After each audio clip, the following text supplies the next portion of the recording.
बे दंफांबारि गामिनि आदै सौमेन ब्रह्म बिथांनि न'खरनिफ्राय जोंनिसिम खावलायहरबाय थानाय जादोंमोन जे दिनै बिथाङा गोब्राब देहानि सैनांनायाव दङ। बिथाङा थांनाय 6 मासनिफ्रायनो लानानै गोब्राब लोमजानायजों बेबायदि सैनांनानै दङ। बिथांनि देहाया बुजोब्बाय, आथिंफ्रा बुजोब्बाय आरो बेबायदिनो उदैफ्रा देरजोब्बाय, गोबां खस्थ' मोनदों आरो दा बिथाङा बेबायदि मोजां देहा फाहामसालिफ्राव थांनो मोनाखै।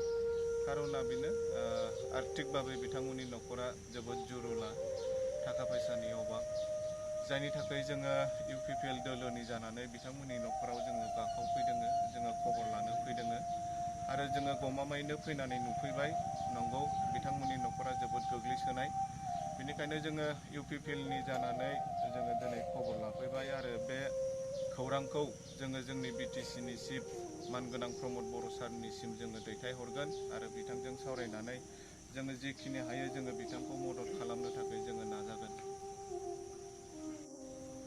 28 নং সমষ্টিৰ আমাৰ দমফাংবাৰী গাঁৱত এখন খুব দৰিদ্ৰ পৰিয়ালত আমি আজি UPPL দল হিচাপে আমি ইয়াত আহিছোঁ এজন ব্যক্তিক চাবৰ কাৰণে।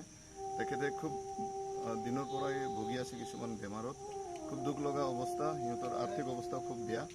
সেইকাৰণে আমাৰ UPPL দলৰ পৰা আমি চেণ্ট্ৰেল কমিটি হৈ কিনে চাব আহিছোঁ তেখেতক, আৰু আমি তেখেতক চাই কিনে আমাৰ পৰামৰ্শ দিলোঁ যে ক'ত যাব লাগে নালাগে। আৰু লগতে আমি আমাৰ প্ৰমোদ ছাৰ চিফক আমি ৰিকুৱেষ্ট কৰিম যাতে তেখেতে আৰ্থিক সহায়তা কৰে এই পৰিয়ালক, যাতে তেখেতে এটা মুৰব্বী হৈ ঘৰত মুৰব্বী তেখেতে উপাৰ্জন কৰে, কিন্তু তেখেতৰ এই অৱস্থাত ঘৰৰ অৱস্থাটো খুব বেয়া হৈ আছে। তো আমাৰ ফালৰ পৰা আমাৰ ৰিকুৱেষ্ট আছে ছাৰ চিফলৈ, তেখেতে অতি সোনকালে যাতে এই ব্যক্তিজনক হস্পিটেলত ল'বৰ কাৰণে এটা ব্যৱস্থাটো কৰি যেন, সেইটোৱে আমাৰ আশাবাদী বা আশা ৰাখিছোঁ আৰু ছাৰলৈ আমি ৰিকুৱেষ্ট কৰিছোঁ।